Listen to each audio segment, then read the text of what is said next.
Purge का मतलब छुटकारा हासिल करना या फिर सफाया करना है। पर्ज साल में एक बार अमेरिका में सेलिब्रेट किया जाने वाला एक फेस्टिवल है। पर्ज की रात 12 घंटे के लिए तमाम क्राइम्स लीगल हो जाते हैं और इनमें हर तरह के क्राइम्स शामिल हैं, जैसे मर्डर्स, रोबरी और रेप्स भी। पर्ज का टाइम शाम 7 बजे शुरू होकर सुबह 7 बजे खत्म होता है। इस दौरान सब इमरजेंसी सर्विसेज भी बंद होती हैं। इस रात जिसका जो दिल चाहे वो क्राइम्स कर सकता है। कुछ लोग पर्ज नाइट में अपनी भड़ास निकालने के लिए इसे मनाते हैं, जबकि कुछ लोग सिर्फ इंजॉय क्राई करने के लिए क्राइम्स करते हैं। पर्ज 2017 से स्टार्ट हुआ और इसके बाद हर साल मनाया गया। और पर्ज इसीलिए अलाउ किया गया क्योंकि इस रात की वजह से पूरा साल क्राइम्स कम होते हैं। पर्ज की वजह से क्राइम रेट्स काफी कम हो जाता है, जो कि अनबिलीवेबल है। जैसे बेरोजगारी सिर्फ 1% रह गई है, क्राइम्स रेट ना होने के बराबर है और वायलेंस तो अब एग्जिस्ट ही नहीं करती। और आज पर्ज का दिन होता है। हम एक बिजनेसमैन जेम्स सैंडन को देखते हैं, जो कि अपने घर जा रहा होता है। जेम्स की कंपनी में सिक्योरिटी सिस्टम बनाए जाते हैं और ये सिक्योरिटी सिस्टम पर्ज की रात लोगों को सिक्योरिटी प्रोवाइड करते थे। क्राइम आम होता है तो सिक्योरिटी की काफी जरूरत पड़ती है और ये सिक्योरिटी सिस्टम जेम्स के सारे नेबर्स भी लेते हैं और उसने यही सिक्योरिटी सिस्टम अपने घर में भी सेटअप किया हुआ था। शाम 6 बजे जेम्स अपने घर में आ जाता है और पर्ज शुरू होने में 1 घंटा रह गया था। घर में उसकी वाइफ और उसके 2 बच्चे थे। जेम्स कंफर्म करता है कि सब लोग घर पर ही है ना, लेकिन उस फैमिली के अलावा वहाँ एक लड़का भी था जो जेम्स की बेटी के साथ रिलेशनशिप में था। उन दोनों का मिलना जेम्स ने बैंड किया हुआ था क्योंकि उसकी बेटी काफी छोटी थी और वो लड़का एज में उससे काफी बड़ा था। और जब उन्हें रियलाइज होता है कि जेम्स घर आ चुका है तो वो लड़का चला जाता है और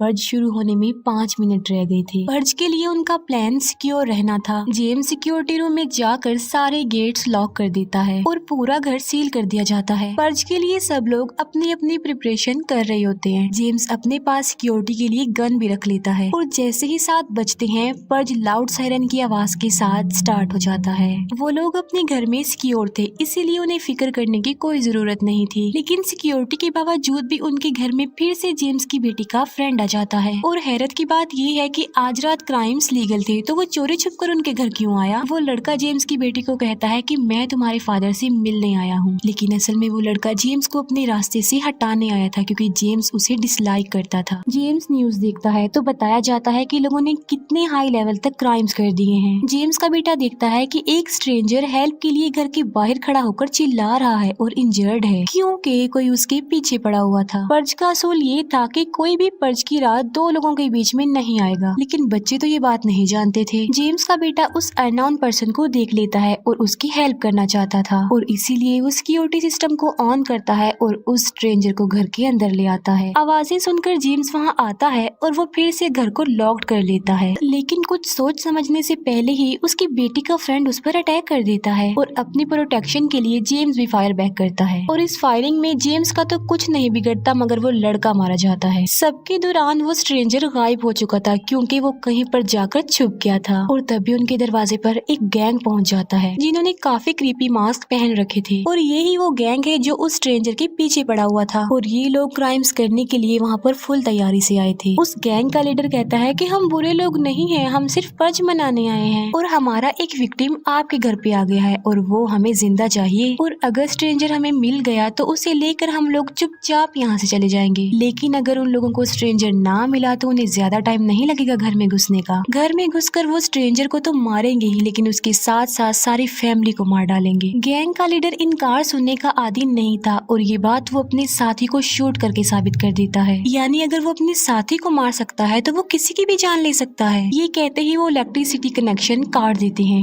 जेम्स की वाइफ पूछती है कि सिक्योरिटी सिस्टम की वजह से हम लोग बच जाएंगे ना। जेम्स कहता है कि अभी तो हम सेफ हैं, लेकिन सिक्योरिटी सिस्टम को तोड़ा भी जा सकता है, यानी वो लोग अंदर घुस सकते हैं। तो जेम्स डिसाइड करता है कि वो स्ट्रेंजर को ढूंढकर उन लोगों के हवाले कर देंगे। अपने और फैमिली के डिफेंस में जेम्स को उस स्ट्रेंजर को हर हाल में ढूंढना था, तो वो उस स्ट्रेंजर को ढूंढने लगता है। उसके साथ उसकी वाइफ भी हेल्प करती है, लेकिन जेम्स का बेटा उस स्ट्रेंजर को ढूंढ लेता है और बजाय उसे बाहर निकालने के वो उसे एक सीक्रेट लोकेशन पर छुपा देता है। लेकिन मौका मिलने पर वो स्ट्रेंजर जेम्स की बेटी पर गन पॉइंट कर देता है। पीछे से जेम्स की वाइफ आ जाती है, जिसकी वजह से वो स्ट्रेंजर डिस्ट्रैक्ट होता है तो जेम्स उस पर अटैक कर देता है और उसे अपने कंट्रोल में कर लेता है और उस स्ट्रेंजर को बांध दिया जाता है। सडन जेम्स के हाथ से गोली चल गई होती है, जिसकी वजह से वो स्ट्रेंजर इंजर्ड हो जाता है। वो लोग उसे बांध भी चुके थे और अब सिर्फ उसे बाहर भेजना था। फिर उन्हें रियलाइज होता है कि हम एक बेकसूर इंसान के साथ अच्छा नहीं कर रहे हैं और अगर वो भी अपनी जान बचाने के लिए किसी की जिंदगी की कुर्बानी देंगे तो उस गैंग और उन लोगों में क्या फर्क रह जाएगा, क्योंकि वो उसकी मौत का रीजन बनना नहीं चाहते थे। वो स्ट्रेंजर कहता है कि तुम मुझे उन लोगों को सौंप दो और अपनी फैमिली को बचाओ। ये सुनकर जेम्स को उस पर तरस आ जाता है और जेम्स अपना इरादा बदल लेता है। वो डिसाइड करते हैं कि इस आदमी को बाहर भेजने की बजाय वो इसकी जान बचाएंगे और उस गैंग का मुकाबला करेंगे। वो गैंग एक ट्रक की मदद से उनका सिक्योरिटी सिस्टम तोड़ देता है और उनके घर में घुस जाता है और फाइट करने के लिए जेम्स बिल्कुल रेडी था और एक एक करके वो गैंग के कुछ लोगों को मारने में कामयाब भी हो जाता है। जेम्स बहादुरी से उनका मुकाबला कर रहा होता है, लेकिन उस गैंग का लीडर जेम्स को चाकू से स्टैब कर देता है। अगर जेम्स मर गया तो अब उसकी फैमिली का भी खात्मा होने वाला है। लेकिन उनके नेबर्स उन पर्जर्स को मारते हुए उनके घर की तरफ आ रहे थे। वो नेबर्स पूरे गैंग को मार कर उस फैमिली को सेव कर लेते हैं, लेकिन गैंग का लीडर अभी भी जिंदा था और वो उस फैमिली को मारने ही वाला होता है कि जेम्स की बेटी उसे मार डालती है। अब वो फैमिली तो बच गई, लेकिन जेम्स के अलावा, क्योंकि जेम्स मर जाता है। जेम्स ने अपनी फैमिली को तो बचाया ही, लेकिन एक बेकसूर इंसान को भी बचा लिया और इसमें उनके नेबर्स ने भी उनका साथ दिया। तो जेम्स की वाइफ उन्हें थैंक्स बोलती है, लेकिन वो पर्ज का टाइम था तो कोई किसी के साथ कैसे अच्छा हो सकता था। उनके नेबर्स ने उस गैंग को इसीलिए मारा क्योंकि वो जेम्स की फैमिली को अपना शिकार बनाना चाहते थे। जी हाँ, वो खुद उन लोगों को मारना चाहते थे क्योंकि उन लोगों ने जेम्स से सिक्योरिटी सिस्टम परचेज किए थे, तो उन्हें ऐसा लग रहा था कि वो फैमिली उनके पैसों पर अयाशी कर रही है और अपना गुस्सा निकालने के लिए ये टाइम उनके लिए बहुत अच्छा था। और वो गवर्नमेंट को थैंक्स बोलते हैं कि उन्होंने पर्ज जैसा फेस्टिवल बनाया और वो उन्हें शूट करने लगते हैं, लेकिन बिल्कुल ठीक वक्त पर वो स्ट्रेंजर वहाँ आकर उन्हें बचा लेता है। वो स्ट्रेंजर जेम्स की वाइफ से पूछता है कि नेबर्स को मार दे या फिर छोड़ दिया जाए और जेम्स की वाइफ उस फैमिली को बचा लेती है। सुबह के 7 बजने यानी पर्ज खत्म होने तक वो सब वहीं बैठते हैं। पर्ज खत्म होते ही जेम्स की वाइफ उन सबको अपने घर से जाने का कहती है और वो स्ट्रेंजर भी वहाँ से चला जाता है। स्ट्रेंजर और फैमिली ने एक दूसरे की जान बचाई। बाहर बहुत सारे इमरजेंसी सायरन्स की आवाजें सुनाई देती हैं। रेडियो के थ्रू ये पता चलता है कि ये पर्ज बहुत ज्यादा सक्सेसफुल रहा, बहुत सारे लोगों ने इसे ज्वाइन किया और ये रिपोर्ट दिखाते ही ये मूवी यहीं पर एंड हो जाती है। Thanks for watching. अब मैं आपको इस मूवी का part 2 the purge anarchy explain करूंगी। अब मूवी शुरू होती है तो हमें एक लड़की एवा दिखाई जाती है जो कि पर्ज से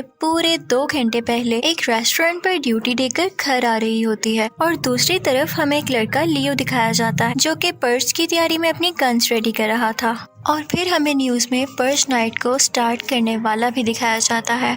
अब हमें दिखाया जाता है कि घर में एवा का बाप एवा की बेटी यानी अपनी पोती से कह रहा होता है कि ये पर्ज हमारे खिलाफ है क्योंकि हम जैसे गरीब लोग इनको टैक्स जो नहीं दे पाते और इसीलिए ये हमें मारना चाहते हैं। तभी एवा भी घर आ जाती है और अपने फादर को मेडिसिन देती है। वो उसे कहते हैं कि बेटा ये तो बहुत महंगी है तो मैं इसे नहीं खाऊंगा, लेकिन अपनी पोती के कहने पर वो उसे खा लेते हैं।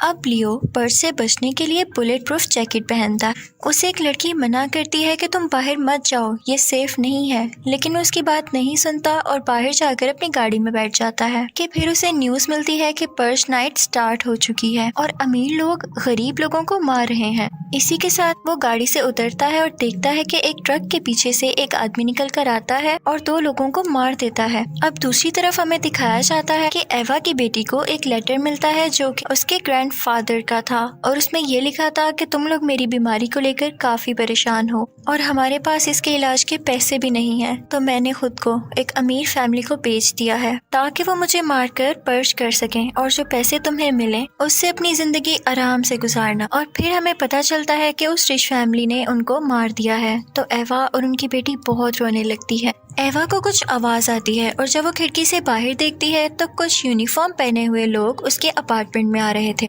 ये गवर्नमेंट के भेजे हुए लोग थे जो कि गरीब लोगों को मारना चाहते थे। कि अचानक इससे पहले एवा के दरवाजे पर नॉक होती है और उन्हीं के अपार्टमेंट का एक आदमी वहाँ पर आता है और वो कहता है एवा दरवाजा खोलो, मैं तुम्हें बचाने आया हूँ। लेकिन इनफैक्ट वो खुद पर्ज के लिए उनको मारने आया था, लेकिन गवर्नमेंट के लोग आकर उसे पीछे से मार देते हैं। अब एवा और उसकी बेटी काफी डर जाते हैं और छुप जाते हैं और फिर गवर्नमेंट के लोग भी उन्हें ढूंढ लेते हैं। अब वो उन्हें पकड़कर अपने बॉस के पास ले आते हैं और अपार्टमेंट के सारे लोगों को मार देते हैं। अब रास्ते में लियो इनको देख लेता है और वो गवर्नमेंट के लोगों को मारकर इनकी जान बचा लेता है कि तभी एक कपल लियो की गाड़ी में आकर बैठ जाता है। लियो उनसे कहता है निकलो मेरी गाड़ी से, लेकिन तभी उन लोगों का बॉस उठ खड़ा होता है और उन लोगों पर शूट करने लगता है। अब जैसे ही वो थोड़ा आगे जाता है तो उसकी गाड़ी खराब हो जाती, लेकिन उनके लिए वहाँ से भागना भी तो जरूरी था, तो वो उन लोगों को गन देता है और कहता है कि तुम लोग यहाँ से जाओ, मुझे कहीं और जाना है और तुम लोगों की वजह से मैं लेट हो रहा हूँ। एवा उससे कहती है कि रुको मेरी बात सुन, यहाँ पास में ही मेरी दोस्त का घर है, तुम हमें वहाँ पर छोड़ दो और फिर उसकी गाड़ी लेकर आके चले जाना। तो लियो मान जाता है और अब वो उसकी फ्रेंड के घर की तरफ बढ़ते हैं, लेकिन थोड़ा आगे जाते ही उस कपल में से एक लड़का एक ट्रैप में फंस जाता है और गवर्नमेंट के लोग उसे मारने आते हैं, लेकिन लियो उन सबको शूट कर देता है। अब रास्ते में इनको काफी ज्यादा लोग और भी मरे हुए नजर आ रहे थे, तो एक पास खड़े ट्रक में चले जाते हैं, लेकिन तभी उसी बॉस का ट्रक भी आ जाता है जो इनका पीछा कर रहा था। अब ये लोग उस ट्रक से गन्स उठाते हैं और सबवे की तरफ चले जाते हैं। लियो अपनी बुलेट प्रूफ जैकेट उस बच्ची यानी एवा की बेटी को पहना देता है। यहाँ पर इन लोगों की काफी लड़ाई होती है और ये गवर्नमेंट के लोगों को मार देते हैं। अब वो लोग जैसे तैसे करके एवा की दोस्त के घर पहुंच ही जाते हैं और वहाँ पहुँचते ही लियो एवा से कहता है कि लो पहुंचा दिया मैंने तुम्हें तुम्हारी दोस्त की तरफ। अब जैसा कि हमारी बात हुई थी तो मुझे गाड़ी की चाबी। तो एवा उससे कहती है कि यहाँ तो कोई गाड़ी थी ही नहीं, अगर मैं तुमसे वैसे मदद मांगती तो तुम मुझे कभी यहाँ ना छोड़ते। अब बताया जाता है कि एवा की दोस्त दो बहनें थी, उन दोनों में किसी बात पर बहस होती है और वो अंदर से गन लाकर अपनी बहन को शूट कर देती है और फिर अपने हस्बैंड पर भी शूट कर देती है, क्योंकि उसका हस्बैंड उसकी बहन के साथ मिलकर उस पर चीट कर रहा था। अब ये लोग आपस में लड़ने लगते हैं तो सब अपनी जान बचाकर बाहर आ जाते हैं, लेकिन गवर्नमेंट ऑफिसर्स के बॉस का ट्रक भी इनके पीछे पीछे था। लेकिन यहाँ पर इनकी किस्मत अच्छी नहीं थी और वो लोग इनको पकड़ लेते हैं और अमीर लोगों के पास ले जाते हैं जो कि इनके जरिए पर्च करना चाहते थे। अब इनको एक ग्राउंड में ले जाया जाता है और अमीर लोग इन पर अटैक करने वाले, बाकी लोग भी ऑडियंस बनकर ये शो देखने आए थे। उन सब अमीर लोगों के पास रात में देखने के लिए ग्लासेस भी थे, तो लियो उनमें से एक पर अटैक करके उसकी ग्लासेस और उसकी गन ले लेता है। तभी दो लड़कियां आती हैं और उसे हिट करके उसकी गन गिरा देती हैं और वो उन्हें भी मार देता है। सब लोग ये शो देख रहे थे और ये देखते ही वो उसे मारने के लिए आगे बढ़ते हैं कि तभी उस कपल में से लड़का यहाँ पर मारा जाता है। उसकी बीवी बहुत रोने लगती है और फिर वहाँ पर आर्मी आ जाती है जो आकर उन लोगों को बचाती है। वो लड़की जिसके हस्बैंड की डेथ हुई थी वो वहीं पर रुकती है और बाकी लोग यानी लियो, एवा और उसकी बेटी वहाँ से चले जाते हैं। अब वो लोग उसी जगह पहुँच जाते हैं जहाँ से वो पर्च की नाइट निकला था। लियो एवा को सामने घर दिखाता है और कहता है वो घर देख रही हो, यहाँ के रहने वालों ने मेरे छोटे से बेटे को मार दिया, उसका कोई कसूर नहीं था, लेकिन सिर्फ पर्च की खातिर उन्होंने ऐसा किया। वो उनसे कहता है कि तुम दोनों गाड़ी में बैठो और मैं अभी उससे मिलकर आया। अब एवा और उसकी बेटी बाहर ही थी और लियो अंदर जाता है और उस ऑनर से पूछता है आखिर तुमने मेरे बेटे को क्यों मारा, उस छोटी सी जान ने तुम्हारे साथ क्या बुरा किया था। यहाँ पर ऑनर बुरी तरह रोने लगता है और कहता है मुझे माफ कर दो, मुझसे गलती हो गई। इसी के साथ लियो को बाहर से कोई आवाज आती है और जब वो बाहर जाकर देखता है तो वही बॉस होता है। वो लियो को देखते ही उसे 2 बार शूट करता है। अब वो उसके करीब आता है कि इसको जान से मार दिया जाए, लेकिन तभी उस घर का ओनर बाहर आता है और फौरन से बॉस को शूट कर देता है, जिससे वो फाइनली मर जाता है। अब उसके लोग जो कि गवर्नमेंट के लोग थे